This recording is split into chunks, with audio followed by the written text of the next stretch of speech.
Bali ganito yan sir, yung issue kasi dito, sample yan, maganda ko ng product. Sample lang yan, gawa tayo ng product.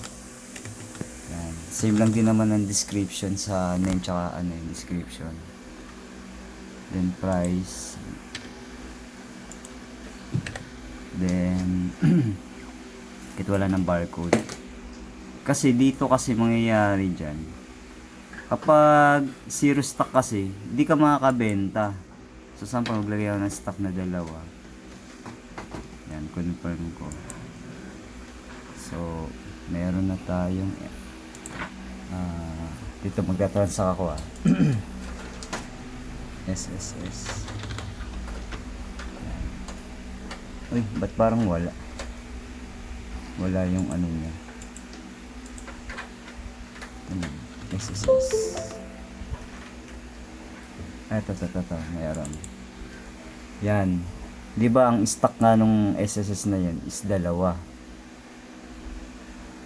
So, magbebenta ako ng quantity 3.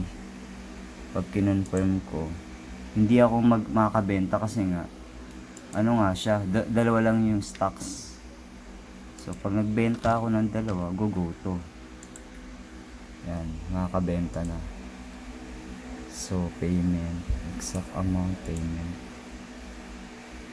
Kasi ang plano ko talaga dito, di ba zero stock nga siya, hindi na nga siya makakabenta. Ang plano ko dito sir, magne-negative na lang ba? Tulad niyan pag wala na akong stock, zero na kasi. So lalagyan ko pa stocks. Ang plano dito, sa inventory niyan, dapat nasa ba yung one dito? SSS. Ayan, di ba yung stocks niya, nakakabenta na ako ng dalawa sorry. So zero na siya.